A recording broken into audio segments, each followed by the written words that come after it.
Good morning, everyone. Lots going on as usual. Today is, oh gosh, I don't know what day it is actually. Wednesday, August 27th, 2025. And Cracker Barrel caved. Cracker Barrel brought back their old logo, the one with the old man. They have scrapped the whole cheese looking logo. I don't know if it's far enough though, but probably it'll be enough for a lot of the people who were boycotting after they changed their logo. I'm not sure. It seems like it is half capitulation, but they're just moving around their DEI stuff. It doesn't seem like they're going to fire their DEI CEO. And so I don't know. I don't know if this saved Cracker Barrel or just drove the infection underground, right? Like, sure, it's like a tooth that you've got one of those, oh my gosh, I can't remember what it's called, but if you get this dental work done, the tooth can die and then cause problems, but you have this beautiful tooth on top, right? So it'll go underground and then cause all sorts of problems. That's kind of what I'm worried about.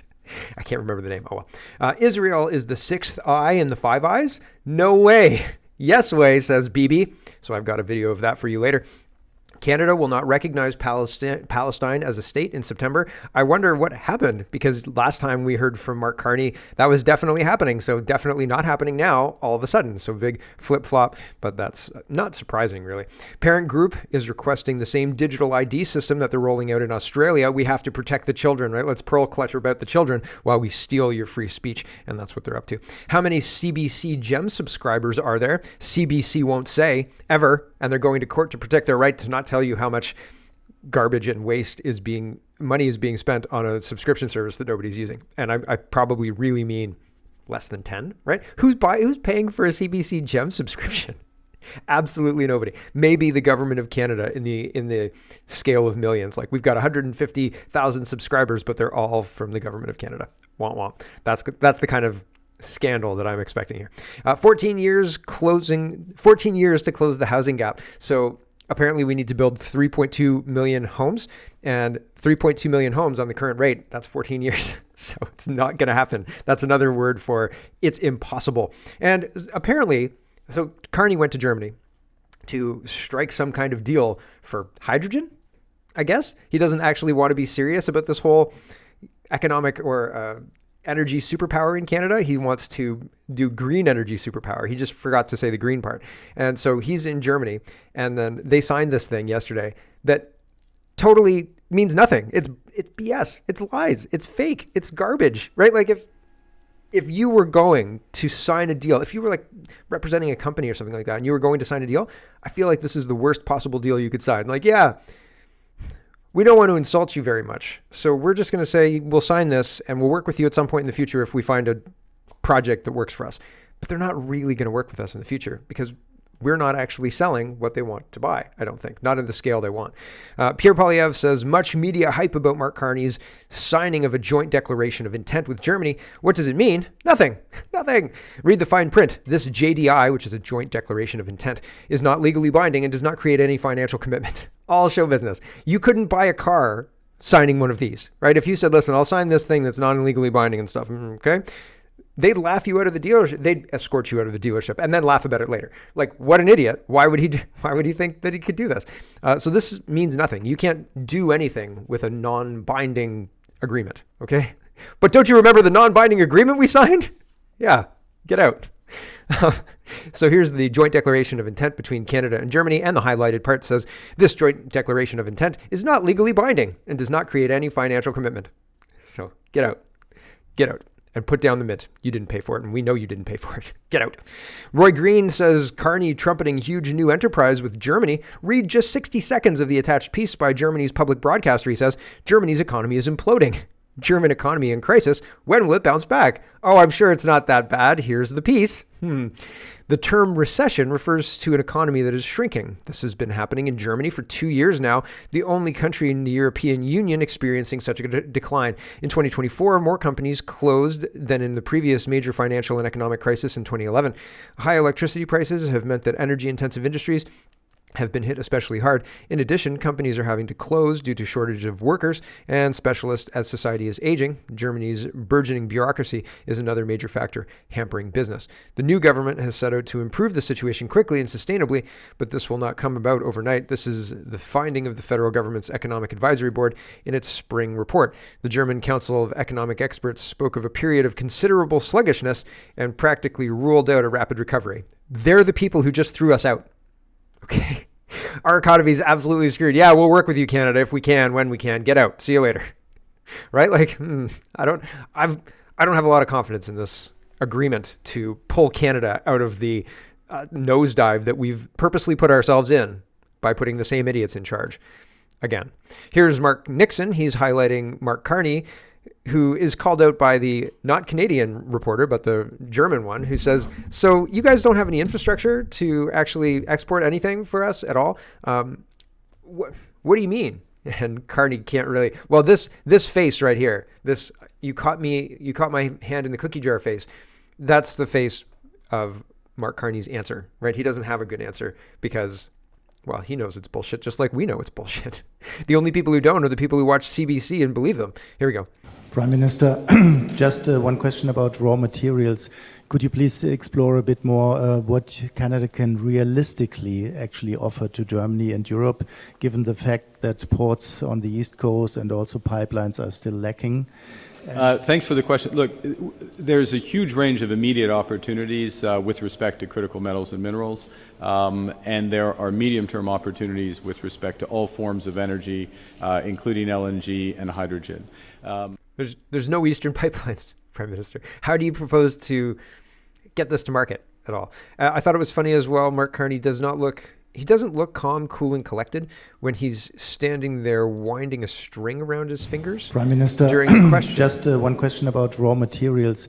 Could you please explore a bit more what Canada can realistically actually offer to Germany and Europe, given the fact that ports on the East Coast and also pipelines are still lacking? Thanks.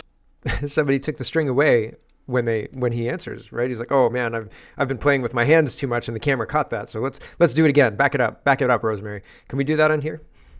Dan McTeague, and at the end of this answer, Carney's talking about hydrogen. I'll let him for the say question. Look, there's a huge range of immediate opportunities with respect to critical metals and minerals, and there are medium-term opportunities with respect to all forms of energy, including LNG and hydrogen. LNG, hydrogen. Okay, that's what he's focusing on here. The LNG thing is being asked of him because that's what Germany wants, but the hydrogen was kind of shoehorned in. Where did that come from? Nobody wants Canadian hydrogen. They want Canadian oil and gas, right? Dan McTeague is highlighting this. He says, unless your advisors are snowing you or you're unaware, German Chancellor visited Canada 2 years ago and formally requested more oil and natural gas from us. Not hydrogen, not biofuels, not electricity, oil and gas. Stop stalling or pretending you didn't know. So Tim is with Mark Carney and he's saying, oh, we're going to go be an energy superpower. But they're just playing. They're just pretending. It's playing house. Here's this guy. Here we go. Parliament is coming back on September 15th, and until then, we're making every minute count. That's why I'm heading to Berlin with the Prime Minister to build Canadian-German partnerships in energy and critical minerals to shore up our economies, industries, and security. And we're not showing up alone. We are bringing a Canadian business delegation to find new European markets for our energy and minerals. By working with our allies, we can give Canadian industry the market certainty it needs to build projects of national interest and ensure our resources reach across oceans, not just across our borders. Thank you, and again, welcome aboard. Parliament is coming back on... Right. So it's a big showy push, but it's not real. Right? I don't believe it's real. I don't think that they're going to come back from Germany. It's real when Trump announces these things because companies are investing billions of dollars in the United States. And so that makes it tangible in a way that these deals are not tangible. There's nothing, right? And they're like, oh yeah, we're totally doing stuff. Rah, rah, rah. It's like, what's his face? Carney going to Ukraine and hanging out with Zelensky. I'm not fooled. I see that for what it is, which is desperately trying to be part of the conversation that he was cut out of. But other people may see that and see a strong prime minister or see somebody who's, informed on the war or whatever it is. And it's all bullshit. It's all just a way to position more propaganda, and they'll sell you whatever you want to hear, basically. Here's our new energy minister saying, oh man, now that we've got AI was like, you know what people want? Oil and gas and LNG. So we're going to give them that. Here's the energy minister. I don't know that you needed AI to tell you that. Here you go. I think there was a view prior to a few years ago that the need for natural gas would be relatively minor and relatively short term. And I think what we all realize post the Ukraine, post what's happening with AI, that natural gas is going to be a transition fuel that's in greater demand in Germany and for a longer period of time. Canada has the opportunity to be a great partner to Germany in that regard. What has changed is, as of June, Canada started shipping its first LNG shipments. We have the enviable situation of producing the lowest carbon footprint. And he says we do that because we produce it with green energy. I don't know if I believe that. But we started shipping LNG to who? Who are we shipping LNG to? To Germany? Like, what's the scale? How many tons? Cubic tons. How many cubic tons have we shipped? I'll have to find out. I genuinely don't know at this point in time, but he's saying that it's been running since June. Okay. Have we sent all that money to Ukraine? Is that what's going on? Here's Ryan Garrettson. He says, Carney's getting snippy with the press once again. Note how many times he touches his face when answering this question. We'll just listen to 1 minute of this. Here we go. It's been one day. I think yesterday we had an incident of too fast talking. Apologies. Here we go. Saying that those two projects, Churchill and Cote-Curl, would be on the list of approved. So I don't know if you could clear that up. C'était en français ce matin. Exactement. C'est une question de traduction. Okay. I said I don't know why he would pull the French stuff. Here he is talking about 5 core things. He's talking about trade with the United States and how trade with the United States is we've got the best deal in the world, basically, for trade with the United States. So he's taking credit for having the best deal in the world, or saying, don't rock the boat for having the best deal in the world. And these are the things that we have to focus on instead. That's what he's talking about here. So just to be the way I'd frame it, Mr. Curry, is this way, which is that again, what I was saying in c'était en français ce matin également, right? It was as I was saying in what French I said this morning. was 85% of our trade is free trade. At present, we have the best deal, etc. You know that point. There are 5 areas where that is not the case, and that those are in strategic sectors for the Americans: aluminum, steel, autos, copper. They happen to have a specific on copper, and then, of course, lumber, softwood lumber, which has been an issue. So those are the areas where immediately we are focused on improving the outcomes, if we can. And in order to do that, and this is what I said on Friday, in order to do that, we will have to look at other areas where we can have win-win cooperation, other areas. Now, so it's an isolation of the set of issues around those strategic sectors for the American. And all of this in the context, as you know, of an upcoming review on CUSMA that will start next year, but in effect we're beginning to prepare for it now, and I would expect the Americans to be doing the same. So it's within that context we have both a broader partnership, if we can negotiate that and find win-win opportunities that trade off against the two, which is what we're working hard at. And I'll finish by observing that Minister LeBlanc, It's a lot of words to say a whole bunch of nothing. Okay, Maxime Bernier cuts through the nonsense, and he says during the spring election, both Carney and Poilievre campaigned on imposing dollar-for-dollar retaliatory tariffs on U.S. imports. I was the only one campaigning against this. It was always a thoroughly stupid idea to tax Canadians in order to get Trump to change his mind. Now Carney has acknowledged my stance was the right one by dropping almost all those tariffs. The next intelligent move to ensure we reach a trade deal is to put dairy supply management, the main irritant for the Americans, on the table. And so he's responding to this article. It says, Carney says it's time for elbows up as Canada drops many retaliatory tariffs on U.S. Or time is up for elbows up. The whole elbows up thing was it's just a slogan. It's absolutely, it's something meant to distract us. It's not meant to inform us. It's not meant to make things better. It's meant to just completely distract us. Sam Cooper says Canada's fentanyl czar reportedly told U.S. officials, quote, "I have no authority." I have no authority? Oh, man. Again, this was another thing. Dan says, Dan's an MP, I believe. Yep, conservative MP. He says, "This is embarrassing to all involved. No strategic plan. I don't even know if he's relevant anymore. It was just another Trudeau NDP type program that sounded good when they announced it, but in the end, it didn't do anything." So no authority. Where has he gone? Is he still being paid? Why? Why are we wasting money on this stuff? It's incredible. Absolutely incredible. All right, we've got our grab bag of governance. And there's so much other news. Like, there's so many crazy things going on. I was going to start with the invasion of the United Kingdom, and like that girl has become a meme, right? Here's the meme, right? And I've started sharing the image and I think not this image, one without the deportation as the moderate position, just the image of the girl's hands with the weapons and stuff, right? And saying like, listen, like this is happening for a reason. It's not to imply violence. It's to imply, holy cow, this is how far we've come. This is mainstream regular people are talking about this. It's insane.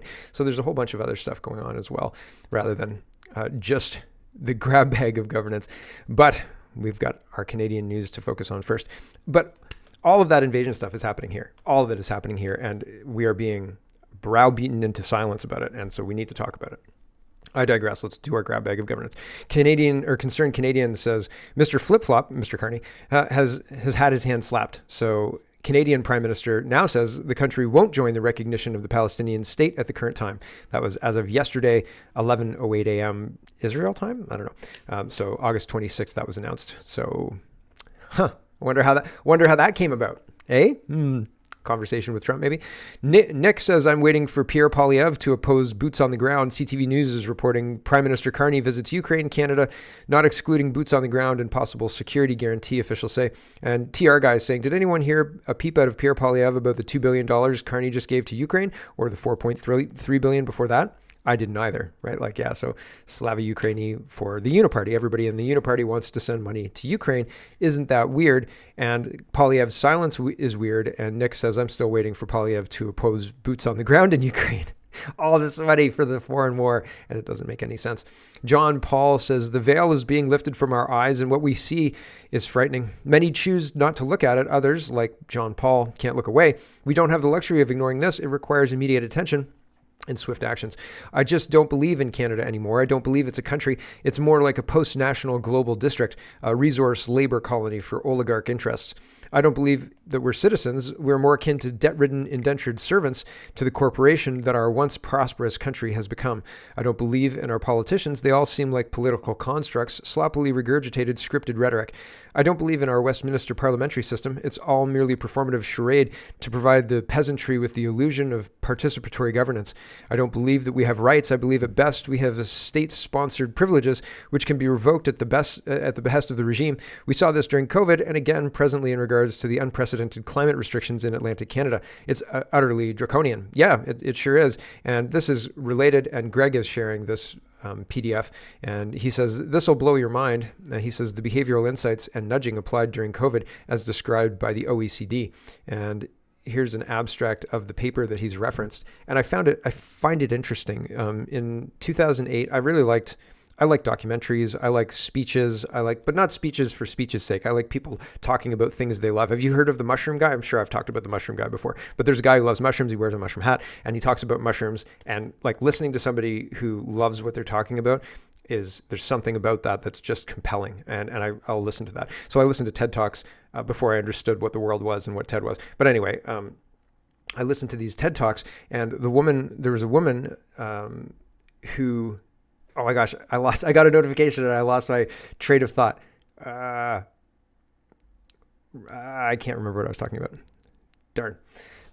Anyway, this abstract is shared by Greg, and nudges. And so the TED Talk, so there was a TED Talk about nudges, and they removed the TED Talk about nudges, but I just consumed all these things. So I've watched the TED Talk 3 or 4 times. It's probably still on YouTube, but talking about how Obama had a nudge unit in the United States, and like this guy worked for it, and then the nudge unit in the United States in 2008, 9, 10, that was started by Obama and Secretary of State Hillary Clinton, was modeled on Tony Blair. I think it was Tony Blair's nudge unit in the UK, or they were sharing.